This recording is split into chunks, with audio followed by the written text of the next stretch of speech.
Hey warriors, silence scares people more than failure, more than rejection, more than losing everything. The idea of sitting alone with their thoughts sends most people into panic mode. Phone out, TV on, music playing, anything but the quiet. Marcus Aurelius wrote, "Nowhere can man find a quieter or more untroubled retreat than in his own soul." The Emperor of Rome, unlimited power, armies at his command. Yet his peace came from within, not from the world around him. Right now, look at anyone waiting in line, sitting at a stoplight, eating alone. Within seconds, the phone appears, the scrolling starts. We've built an entire civilization designed to help us avoid ourselves. Something shifted in our culture. Being alone became a red flag, a sign something's broken. We measure success by how busy our calendars are, how many friends we have, how quickly someone responds to our texts. Connection became currency, solitude became failure. So we run, we fill every gap with noise. We jump from relationship to relationship. We say yes to plans that drain us. We maintain friendships that feel like obligations, all because the alternative, being alone, feels like dying. But here's the shift nobody talks about. Solitude isn't loneliness. Loneliness is desperate. Solitude is deliberate. One drains you, the other builds you. The Stoics understood this distinction. They didn't hide from the world. They prepared for it, in silence, in stillness, in the brutal honesty that only comes when nobody's watching. They knew something we forgot. Self-mastery happens alone. You can't master your emotions in a crowd, can't find your purpose in noise, can't build real strength while leaning on others. The work that matters, the deep transformation, requires you to face yourself without an escape route. Today we're diving into 10 truths about solitude and self-mastery. Not theories, not philosophy for philosophy's sake. Practical tools that separate people who control their lives from people whose lives control them. Some of these truths will sting. Others will shake something loose inside you. A few might make you angry because they'll expose things you've been avoiding. That's the point. Comfort doesn't create change. Discomfort does. This isn't about becoming antisocial. It's about becoming solid. Building a foundation so strong that storms don't knock you over. Creating a life so full that you invite people in. You don't need them to fill the void. Before we start, hit that like button. Anchor yourself with this truth in the comments. I choose solitude as my strength. Share this with someone who needs to hear it. Subscribe because we're cutting through the noise here. No fluff, just truth. And don't skip ahead. The person you're meant to become isn't hiding in someone else's approval, isn't waiting for the perfect relationship, isn't dependent on external success. That person lives in the solitude you keep running from. Let's begin. Number 1. Solitude shows you who you really are. Masks everywhere, every single day. You wear a different face at work, another with family, a carefully curated version on social media, one for friends, one for dates, layer after layer until the real you suffocate underneath. Epictetus said, "Make the best use of what is in your power and take the rest as it happens." But what's in your power when you don't even know who you are anymore? Solitude strips it all away. No performance, no audience, no one to impress or hide from, just you and the truth. And sometimes that truth hits like a freight train. Maybe you realize the career you're building doesn't excite you. You chose it because it looked successful, because it made sense on paper, because people were impressed.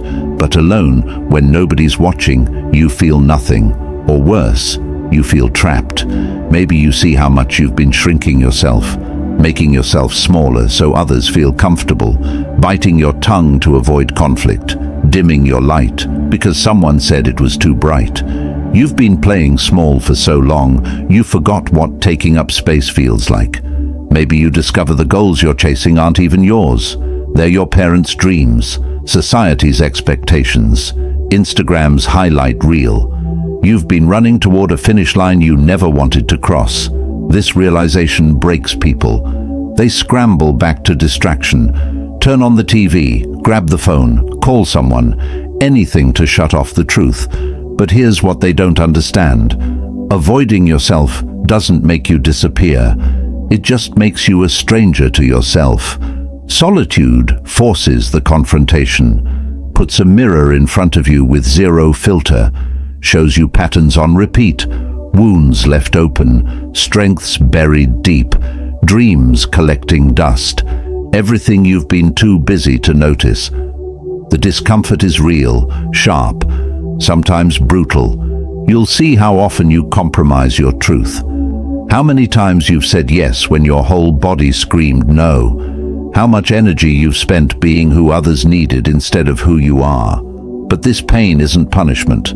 It's the price of freedom. When you truly know yourself, validation from others loses its power. You stop twisting yourself into shapes to fit in. Stop asking, what will they think? Start asking, what do I think? Stop living someone else's definition of success. Start building your own. The Stoics called it living according to your nature, not the version society programmed, not the person your parents wanted, your actual essence. But you can't live authentically when you don't know who that person is, and you can't discover them in the noise. Solitude is the classroom, the mirror, the moment of truth, where you finally meet the person you've been avoiding, where you stop performing and start being. This moment right here, this is where transformation begins. Not tomorrow, not when things get easier, right now, in the uncomfortable space between who you've been pretending to be and who you actually are.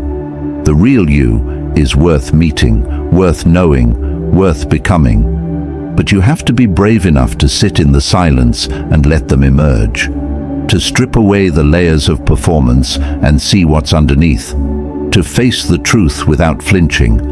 That's where everything begins. That's the foundation. You can't build a meaningful life on a false identity. You can't create genuine connections when you don't know who's connecting. You can't master yourself when you don't know who yourself is. This is where it starts. Number 2, solitude builds strength nobody can take from you. Real strength isn't what you think it is.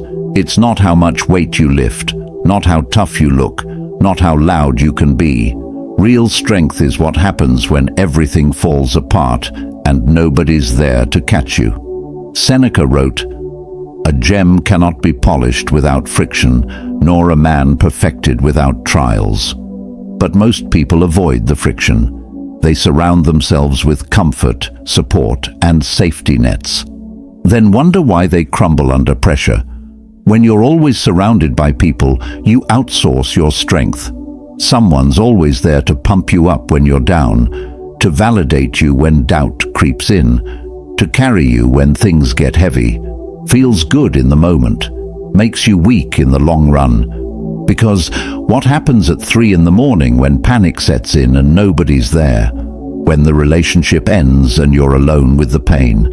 When you lose your job and the fear is suffocating? When life hits you and there's no backup? You fall apart. Because you never built the foundation.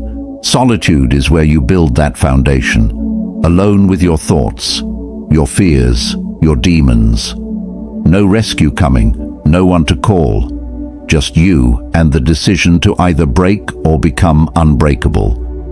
Every time you sit with discomfort instead of running from it, you grow stronger. Every time you face a fear alone instead of calling for help, you level up. Every time you make a hard decision without needing approval, you become more solid. Think about a muscle. It doesn't grow when you're resting. It grows when you tear it down, stress it, push it past comfortable. Your mind works the same way. Your spirit works the same way. The Stoics called it building an inner citadel. A fortress inside yourself that nothing external can shake. Not rejection, not failure, not loss, not other people's opinions. Nothing. Because you've built something so solid within that the chaos outside can't reach you. But you can't build that fortress in a crowd. You build it brick by brick, in quiet moments when you choose growth over comfort. When you sit with anxiety instead of numbing it. When you process pain instead of projecting it. When you do the work nobody sees and nobody applauds.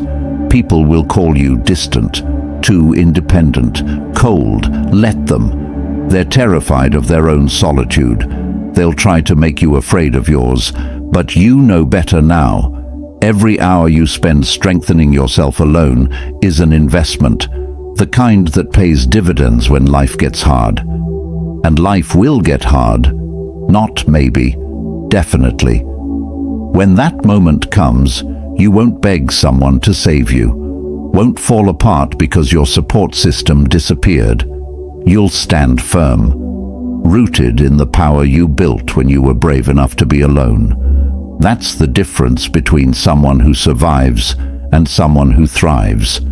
Between someone who needs constant support and someone who can stand on their own. Between weakness disguised as connection and genuine strength that comes from within. This strength changes how you move through the world. You stop making decisions from fear. Stop staying in situations because you're afraid to be alone. Stop compromising yourself to keep the peace. You become solid, centered, unshakable, and people notice. Not because you're trying to impress them, because authentic strength is magnetic. It draws respect, commands attention, creates opportunities, not through force, but through presence. But it all starts in the solitude you've been avoiding, in the quiet moments when you choose to face yourself instead of running, when you build instead of borrowing, when you become your own source instead of depending on others. That's real power. That's lasting strength. That's what makes you unshakable. When you're ready to claim this power, write it down. My strength comes from within. Number 3. Solitude clears the noise so you hear your truth. Everyone's got an opinion about your life. Your parents have a plan for you. Your friends have expectations. Society's screaming what success should look like. Social media's showing you what happiness supposedly is. 1,000 voices telling you who to be, what to want, how to live. And somewhere in all that noise, your own voice disappeared. Marcus Aurelius said, "Very little is needed to make a happy life. It is all within yourself, in your way of thinking." But how do you find your way of thinking when everyone else's thoughts drown it out? You don't. Not until you step away from the noise. Most people live their entire lives following scripts written by others. They chase careers they don't care about because that's what success is supposed to look like. They stay in relationships that drain them because that's what they're supposed to want. They set goals that don't excite them because that's what everyone else is doing. Then they wake up at 40 wondering why they feel empty, why achievement feels hollow, why they're successful on paper but miserable in reality. It's because they never stopped to ask what they actually wanted. Solitude creates that space. When you remove the constant input, the feeds, the advice, the comparisons, the programming, something happens. Your own voice starts coming through. Quiet at first, easy to miss, but it's there, and that voice knows things. It knows what lights you up, what drains you, what you're meant to build, what you need to walk away from. It knows your gifts, your passions, your real purpose, not the one that looks good in a LinkedIn headline, the one that makes you feel alive. But that voice can't compete with the noise, won't scream over everyone else. You have to create space for it. This is why people who spend intentional time alone seem to have clarity everyone else lacks. They're not smarter, not lucky. They just listen to themselves instead of the crowd. They've tuned into their own frequency. Think about the last big decision you made. How much of it was actually yours? How much got influenced by what people would think? What looked impressive? What made sense to everyone else? Now imagine making that decision after a week alone. No phones, no opinions, just you and your truth. Different decision, right? Because when you're alone with yourself, you can't lie, can't perform, can't pretend. You face what you actually want, not what you think you should want. And that terrifies most people. But for you, it's freedom. The Stoics practiced this relentlessly. They questioned everything, examined every belief, asked themselves constantly, is this mine or did I inherit it? Does this serve who I want to become or who others want me to be? They knew that most people sleepwalk through life, following paths laid out by others, living dreams that aren't theirs, building lives that look good but feel empty. You don't have to be one of them. Your purpose isn't hiding in someone's Instagram feed, not buried in a self-help book, not waiting for some guru to reveal it. It's already inside you, has been this whole time, waiting for you to get quiet enough to hear it. Stop asking everyone else what you should do. Stop collecting opinions like their wisdom. Stop looking outside for answers that only exist within. Sit with yourself. Ask the hard questions. Listen to what comes up. Trust that voice. It knows the way. The clarity you're searching for isn't out there. It's in here, in the quiet space between your thoughts, in the silence you've been filling with other people's noise. Your truth is waiting. Get quiet enough to hear it. If this truth resonates with you, make it yours in the comments. I trust my inner voice. Number 4. Solitude shows you the difference between love and need. Let's get uncomfortable for a minute. That person you can't stop texting, that relationship you're clinging to even though it's draining you, that constant need for someone to validate your existence, that's not love, that's fear wearing a mask. Epictetus said, "Freedom is the only worthy goal in life. It is won by disregarding things that lie beyond our control." But you're not free when you need someone else to feel whole. That's not partnership. That's prison. Most people can't tell the difference between connection and codependency. They jump from relationship to relationship, always searching for someone to complete them, always needing constant reassurance, always falling apart when they're alone. They call it love, but love doesn't make you smaller. Neediness does. Hard truth coming. If you can't be happy alone, you can't be happy with someone else either. You'll just make them responsible for your happiness. And when they inevitably can't fill that void, because nobody can, you'll blame them, resent them, suffocate them with your need. Solitude exposes this pattern brutally. It shows you where you end and another person begins, forces you to meet your own emotional needs, to validate yourself, to be your own source of joy and confidence. And when you can do that, when you're genuinely whole on your own, that's when real connection becomes possible. Real connection isn't two broken people desperately clinging to each other. It's two whole people choosing to walk together. No desperation, no manipulation, no "I need you or I'll die" energy. Just two solid individuals sharing strength, not borrowing it. Look at your relationships right now. Honest look. Are you there because you want to be, or because you're terrified of being alone? Are you giving from fullness or taking from emptiness? Are you enhancing each other's lives or just avoiding your own? These questions sting because most of us have been codependent without realizing it.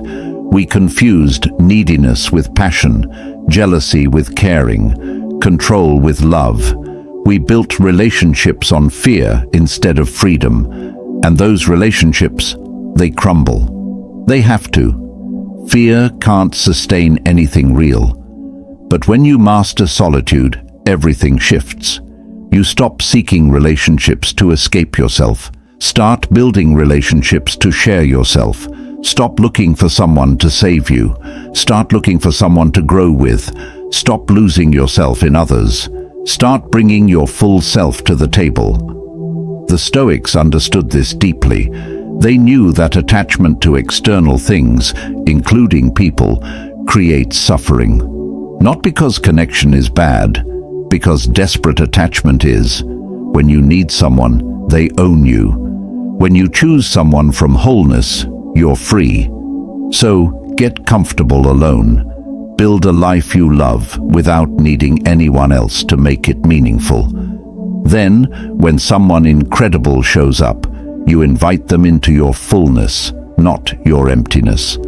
That's the difference between a relationship that drains you and one that elevates you. Between needing someone and choosing them. Between fear and love. Think about the healthiest relationship you've ever seen, not the most dramatic, not the most passionate, the healthiest. Chances are, both people were solid on their own. They didn't need each other. They chose each other.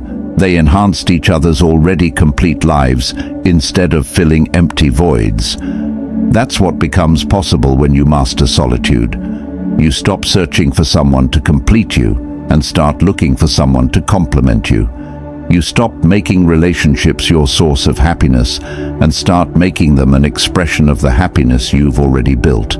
This shift changes everything. The desperation disappears. The neediness fades. The fear of being alone loses its grip. And what emerges is genuine connection, the kind that respects boundaries, that celebrates independence, that enhances both people instead of consuming them. That's what love looks like when it comes from wholeness instead of emptiness, when it comes from strength instead of weakness, when it comes from choice instead of fear. Reflect on this and affirm it below. I am whole, not half. Number 5. Solitude exposes every escape you're using. Sit still for 5 minutes. No phone, no TV, no music, no food, no distractions. Just you and silence. Can't do it, can you? Within seconds, the itch starts. The urge to reach for something, anything. Your hand moves toward the phone before you even realize it. That's not boredom, that's addiction. Seneca wrote, "To be everywhere is to be nowhere." And most of us are everywhere, scrolling through feeds, jumping between apps, bouncing from one distraction to another. We call it staying connected. But really, we're running. Solitude doesn't let you run, strips away every escape route, puts you face to face with everything you've been avoiding, and it exposes every crutch you've been leaning on. The phone you check 100 times a day, the Netflix you binge to numb out, the relationships you maintain just to avoid being alone, the work you hide behind, the substances you use to take the edge off, the shopping, the scrolling, the constant noise. These don't feel like problems when you're moving fast.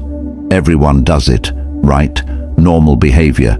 But strip away the noise and sit in genuine solitude. You see them for what they are. Escape mechanisms, ways you've been avoiding the hard stuff. Maybe it's the past you haven't processed, the trauma sitting in your chest, the dreams you gave up on, the person you're disappointed in becoming. Whatever it is, it's there, waiting in the quiet. And every scroll, every binge, every distraction just delays the inevitable confrontation. Here's the thing about addictions, they're not always dramatic. You don't need a substance problem to be addicted. Can't sit alone without grabbing your phone. Addiction. Need constant background noise to feel okay. Escape. Panic when your calendar's empty. Avoidance. These patterns don't serve you. They keep you surface level, prevent real growth, steal your presence, your peace, your power, and you'll never break them if you don't first see them clearly. Solitude is the mirror that shows what you've been hiding from. And yes, it's uncomfortable. You'll see behaviors you're not proud of, patterns you didn't know controlled you, dependencies you didn't realize owned you, But that discomfort, it's the price of freedom. Because once you see it, you can change it. Once you acknowledge what you're running from, you can turn around and face it. Once you recognize your escapes, you can choose differently. Not overnight, not perfectly, but intentionally. The Stoics practiced ruthless self-examination, questioned everything, challenged every comfort, asked hard questions, not to punish themselves, to free themselves, to live deliberately instead of reactively. That's what solitude offers. A chance to stop running, put down the distractions, face yourself fully, and choose freedom over escape. Most people never break these patterns because they never even see them. They're too busy running to notice what they're running from, too distracted to realize they're addicted to distraction, too comfortable being uncomfortable to seek real peace. But you're different. You're here. You're reading this. You're willing to look at the hard stuff. That willingness is rare. Most people will spend their entire lives avoiding this confrontation. They'll stay surface level forever, never go deep, never face themselves, never break free. You don't have to be like them. Solitude gives you the chance to see clearly, to face what you've been avoiding, to break patterns that have been running your life, to choose presence over escape, to build real peace instead of temporary comfort. But it requires courage, the kind that makes you sit still when everything in you wants to move, that makes you face pain instead of numbing it, that makes you choose growth over comfort. That courage is in you. You just have to use it. The question is, are you brave enough to sit still and see what comes up? To face the patterns you've been avoiding? To choose freedom over familiar escape? If you're committed to facing yourself, declare it. I face myself with courage. Number 6.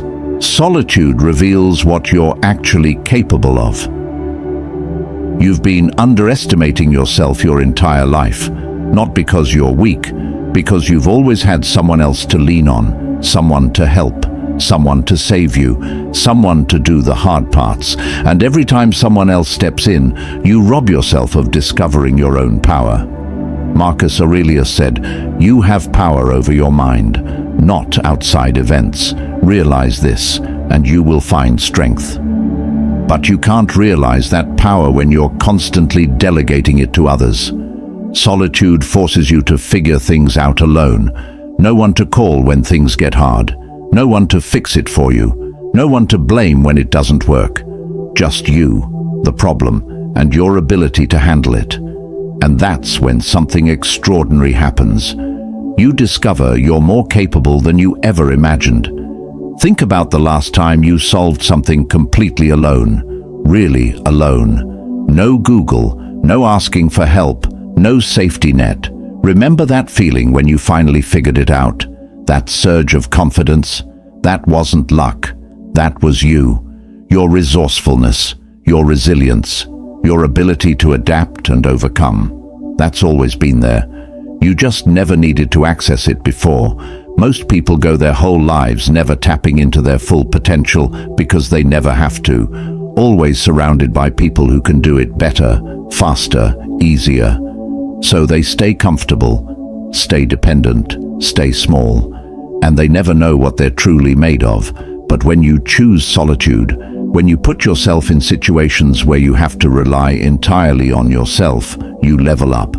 You learn skills you didn't think you could learn, solve problems you thought were impossible, survive things you thought would break you, and each time you do, you expand what you believe is possible. This isn't about suffering for the sake of it. It's about intentionally creating space where you have to show up fully, where you can't hide behind anyone else's strength, where your growth isn't optional, it's necessary. The Stoics called this voluntary discomfort. They deliberately put themselves in challenging situations to build resilience, not because they enjoyed pain, because they understood that comfort creates weakness and challenge creates strength. When you're always in groups, always asking for help, always taking the easy path, you're not growing. you're maintaining, and maintaining is just slow decline dressed up as stability. Real growth requires you to stretch beyond comfortable. Try things you might fail at. Stand alone when it would be easier to follow. Face challenges that scare you. And here's the beautiful part. Every time you discover a new capability in yourself, your confidence skyrockets. Not the fake kind that comes from people hyping you up. The real, unshakable kind that comes from knowing what you've overcome. From having proof that you can handle whatever comes. You're stronger than you think, smarter than you believe, more capable than you've given yourself credit for. But you'll never know that until you stop outsourcing your power and start claiming it. Every skill you've learned, every problem you've solved, every challenge you've overcome, that was you, your capability, your strength, not luck, not help, you. And there's so much more inside you waiting to be discovered. Capabilities you haven't tapped into, strengths you haven't needed yet, potential you haven't explored. Solitude is where you find all of it, where you push yourself beyond what you thought possible, where you discover that the limits you believed in were just stories you told yourself. Number 7. Solitude lets you design your life instead of defaulting into one. Question that'll shake you. Are you living your life or just living the life that happened to you? Big difference. Most people never stop long enough to figure out which one they're doing. Epictetus said, "First say to yourself what you would be, and then do what you have to do." Simple, powerful, but impossible if you never take time to answer that first part. Who would you be if nobody was watching? If you weren't trying to impress anyone? If you weren't following someone else's blueprint? Most people default through life. Take the job that was offered. Stay in the city they grew up in. Date whoever shows interest. Follow the path of least resistance. Then one day they wake up at 50, look around, and realize they're living someone else's dream. Or worse, nobody's dream at all. That's what happens when you never step back and actually design your life. When you never get quiet enough to ask, what do I actually want? Not what my parents want. Not what looks impressive. Not what everyone else is chasing. What do I want? Solitude gives you that space. Away from the noise, the expectations, the comparisons, you can finally think clearly. Map out what matters to you, what lights you up, what you're willing to sacrifice for. What success actually means to you, not what social media says it should mean. This is where you get brutally honest. Maybe you realize you don't want the corporate ladder everyone's climbing. Maybe you see that the relationship you're in is about comfort, not passion. Maybe you discover the life you're building looks impressive but feels empty. And maybe you finally give yourself permission to want something different. The Stoics were obsessed with intentional living. They didn't let life happen to them. They examined every choice, every commitment, every path.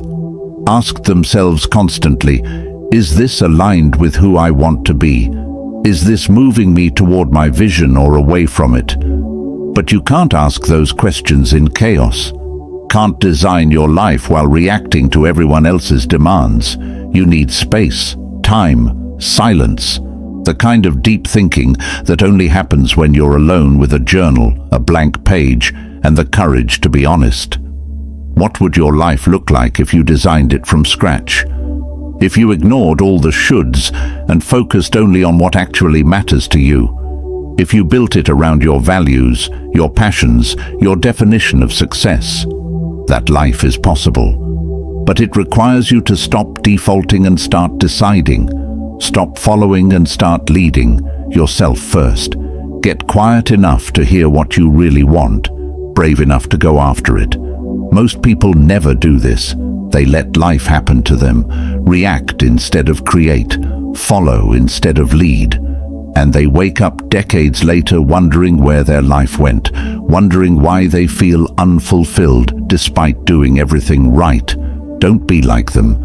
Take time in solitude to design your life intentionally. Write down what you actually want, not what sounds good, not what looks impressive, what you want.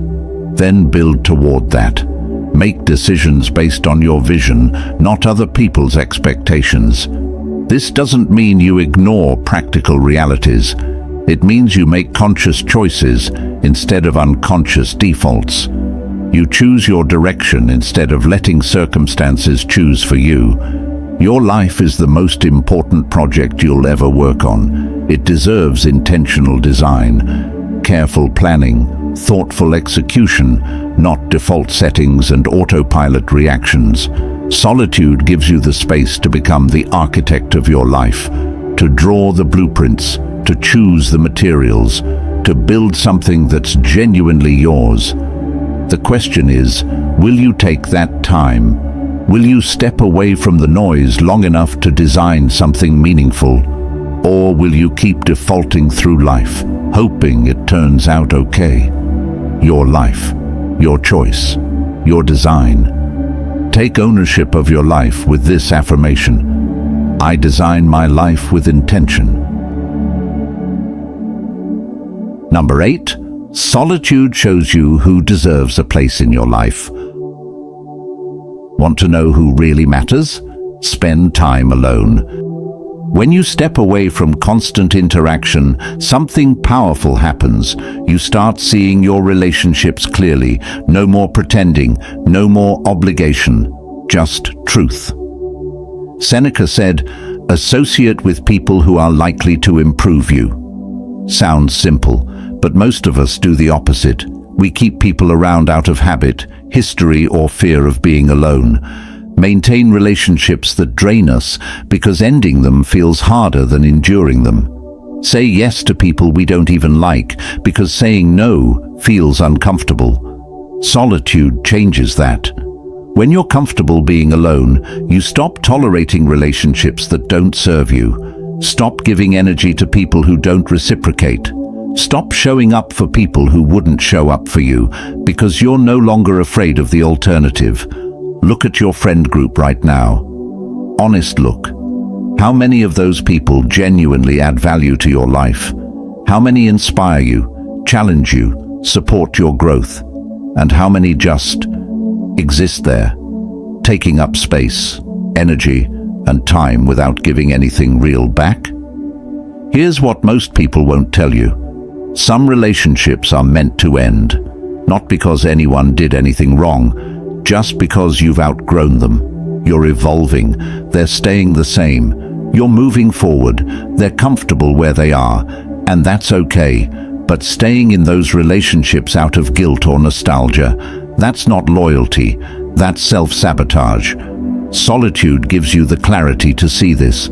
When you're not constantly surrounded by people, you notice who you actually miss, who adds value, who energizes you versus who depletes you.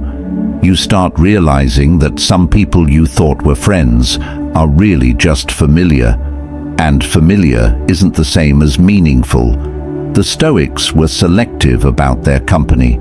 They understood that the people around you shape who you become. Their energy becomes your energy. Their standards become your standards. Their mindset influences your mindset, so they chose carefully,